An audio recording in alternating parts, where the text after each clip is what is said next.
Ball here for Morley. Now the Englishman run. 10 metres out from the line. Morley scores! And they will be singing in Salford. He doesn't get too many. And Morley said, get a bit of that into you.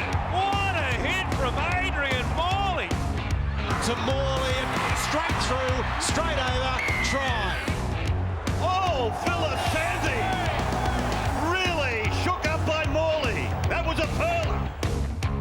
Welcome to Turn It Up, and we have a special guest, the great Adrian Morley. Moz, thanks for coming. Thank you. How much judiciary time would you have been if you were playing now? I wouldn't have played many games. The ratio wouldn't have been good anyway. No, it wasn't great back then, but you can't do anything now. But no, I love the physical side of the game. But yeah, you can't do that now. Me and Freddie always talk about tough players, and we say they're tough, but then there's Pommy tough. Some of the players, one in particular, Barry McDermott, who played all over, played in Leeds, played for other clubs.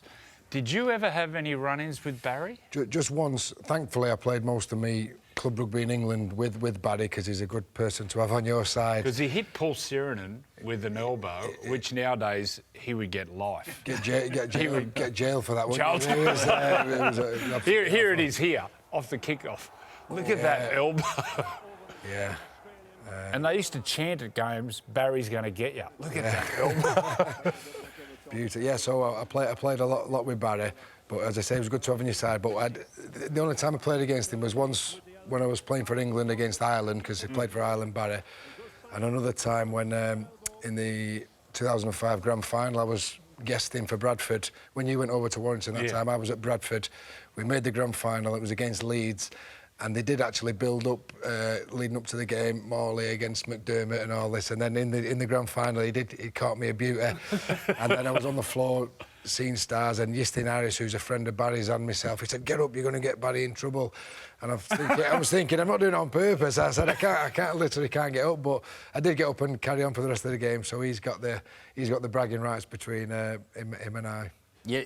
You say you like that physical side of the game. Did you like that confrontation? Did you pick someone out in the opposition every game and go, that's who I'm going after? Yeah. So we had a bit of fun with that. So I had my little black book, particularly in Sydney. And whoever was getting on my nerves that week, I'd put him in the book, and then that'd be it. Then I'd go for him, and then my teammates would be coming up to me, can you put so-and-so in your book? It's a right idiot. And then I was happy to oblige. But me and Pete Cusack was rooming the Ezron, and then we'd wake up in the morning, he said, right, Moz, who's in the book today? And then we'd just pick an opponent. And but it was good because it gave me something to focus on. And as I say, it was a bit of fun.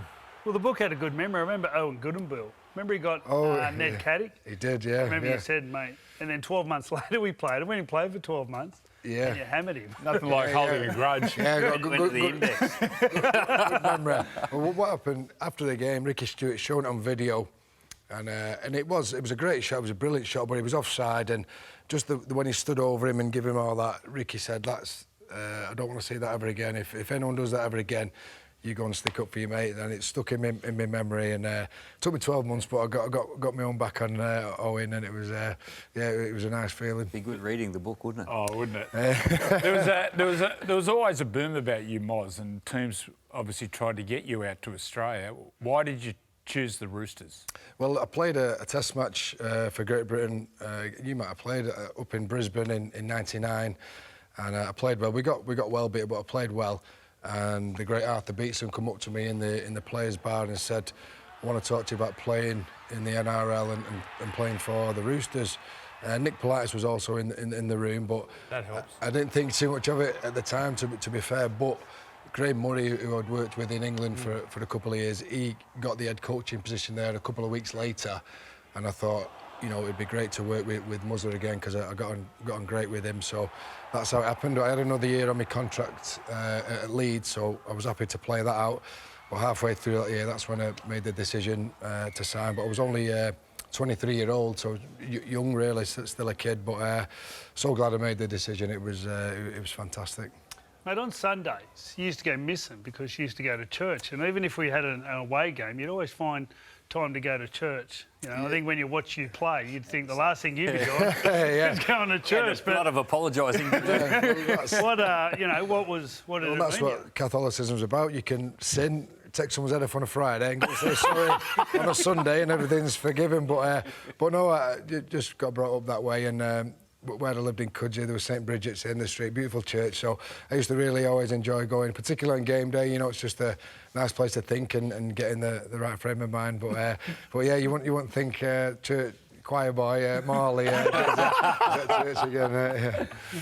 What about when you moved out here? You grew up in Salford. The north of England can be grim, and then you moved to the eastern suburbs of Sydney. How was that? Oh, it was unbelievable. I mean, it took me probably about a month or a couple of months to get my head round. You're not on holiday, just because there's a beach at the end of your street.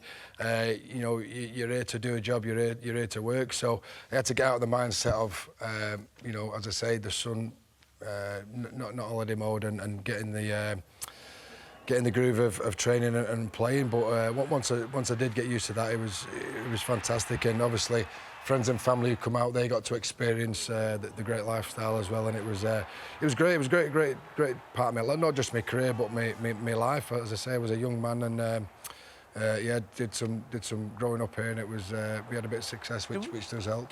Did Moz's brother take your head off in a game?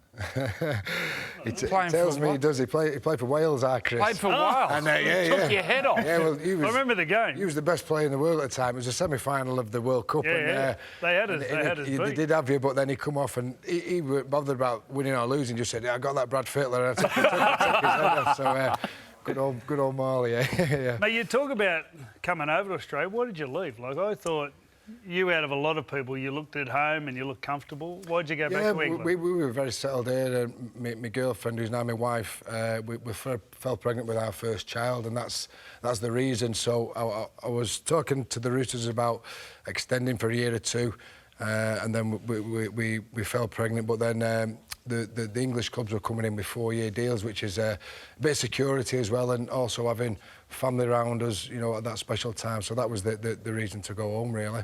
Sam Burgess, hero out here, especially with St George fans. Tell us about Sam. Oh, well, he's best player I played with. Bunnies fans. Yeah. No, he's best player I played with. I could tell from an early age.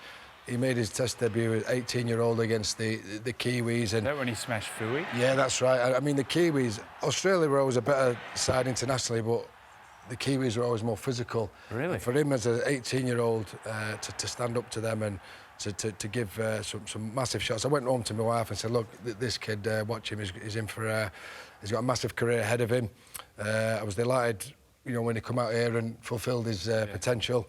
Great guy as well, proud to call him a mate, and went to his wedding actually at the end of last year. And yeah, he's, as I say, I got to play with, my hero growing up was Ellery Hanley. I played on my debut as a 17-year-old, I got to play with Ellery Hanley. So I've got to say he's my hero. But in terms of who I played with for a long amount of time, Sam was definitely the best player I played with, yeah. There's a number of Englishmen over here playing in the NRL. There's talk of the NRL actually taking a stake out in the Super League over in the UK. Is that a positive move? You think that'll be positive for the game over there? I definitely think so. The game is struggling a little bit commercially over in the UK, unless you've got a rich benefactor at the club who's willing to put a couple of £1 million in. Like a Simon Moran. Like a Simon Moran, yeah. I mean, some clubs are fortunate. Not every club's got that luxury. So it does need a cash injection, and also I think it needs a rethink on how they sell the game into commercially and that kind of thing. But the NRL obviously doing a fantastic job. If anyone can help the Super League, I think the NRL can. I think it could be a great move for both parties. What about the way the game's going, Moz? Obviously, they've drawn a line in the sand with, you know, head highs. There's a lot of talk about concussion at the moment. What's your thoughts on the way the game's going and how they're dealing with that part of the players? I think, you know, if you've got a young kid and you want them to play rugby league, I think the way they're going about it is the game's as safe now as it ever has been, which is great. I think in the UK they did go a little bit too far in terms of late tackles and high tackles, that kind of thing. But I think they've got the balance now. They've gone a little bit backward now where they are letting a little bit more go, because it was just stop start, and it wasn't adding to the experience of watching a game live. So I think they've got the balance right now. And you know, when you do get a knock in training or at games, I think, you know, the stand down time is fantastic, because you don't know what damage you're doing to yourself. You obviously, when you play rugby league, you're obviously going to get a few issues post playing, but if you can limit that, you know, head knocks in particular, I think it's only a good thing. You two won a comp in 2002 with the Roosters. All anyone talks about was Richard Villasanti headbutting Freddie, and then you went Black Book. yeah, the Black Book. Yeah, it was putting on the goal. Here it is. Here we're just looking at it. Yeah. But it was. Yeah, it was a belter, wasn't it? The bloke who elbowed me, he's the one who knocked me out. Oh, Freddie, right. did you say anything? Elbowed me straight in the chin. Did you say anything to Moz, or did you say anything to Freddie? No. And the funny thing was, we didn't say anything to each other. The game was in the balance at this stage, and then with the forward, we all just looked at the forwards, and it was an unwritten. It didn't have to be said really. It was a case of, right, let's get this fella, and I got good on him there. But everyone that fired everyone up. Yeah. So in a way, it was great what he did. It was probably the pivotal moment. And there was another one. You were the fastest send-off in rugby league history is when you hit poor old Kernsey off the kick-off. Yeah. Well, that was a case of getting. Talk us through this one, Mike. Well, I was playing in Australia at the time, and I just played in a grand final. I just got the Player of the Year award actually at the Star Studio Roosters, and I just felt on top of my game. I just felt like the baddest forward on the planet. And then I got back to England and I said, right, I'm going to show my British teammates how to handle these Aussies, and in case of getting too fired up, and we all know what happened. But I thought the ref could have just put on report. Obviously a bit biased. Poor old Kernsey, the world's nicest front rower. He's a great guy. I've spoke to him since. He's forgiven me, so we're all good. What did you take back to England? Obviously, you came over and spent time with the Roosters, and you went back, and you captained Leeds, I think. Warrington. Yeah. What did you take back? What did you learn from Australia that England needed? Well, I was just amazed at how fit the players were when I come over. When I was playing for Leeds, I was probably one of the fittest lads there, but I got here and very, very fit side. There was, you know, Rico and Simon Benetti, Fitzy, and I was way behind these guys. So I had to work on my fitness to keep up with these guys. So, but then. We was a fit side, you know. We had the defence, you know, rushing up, and you can't do that unless you're physically fit. So I took that back, and you know, I always tried to lead by example in training, in the fitness side in particular. So I think that helped my game, and I did actually change the way I played the game. When I got asked to captain Warrington, I just thought, I don't want to be a captain getting sent off, getting suspended, that kind of thing. So it was only a subtle change, but proud to say I never got sent off for the rest of my career, and as I say, try to lead the way fitness-wise. So I think it certainly helped me playing in the NRL to take back to the UK. Yeah. A lot of excitement at the moment. There's a three-test Ashes series over in England at the end of the year. How will England go against the Aussies? I think they'll go well. I mean, it's on home soil, which is always a bonus for the English, but I can't believe it's been that long. You know, for me, growing up, it was Great Britain then, but Great Britain and the Aussies, that was what rugby league was all about. It's the oldest and fiercest rivalry, and it used to be every couple of years, you know, either down under or up north, and it was fantastic. And as I say, I can't believe it's been that long, but the interest it's generated in the UK has been massive. And as I say, rugby league is struggling. It will be a genuine shot in the arm for the Rugby League, Super League over there. Can't wait for it, but I think they've done well. They beat Samoa and they beat Tonga recently in Test series, but you want to go up against the best. The Aussies. The Aussies are the best, and there's nothing like playing against the old enemy. He's getting excited. You can see his forearms starting to... Getting the ball, he got the ball. Yeah. So no, to get the adrenaline flowing, but I think they'll go well. They'll give it a shot. Hopefully, you know, Australia will start favourites, but you know, very, very exciting.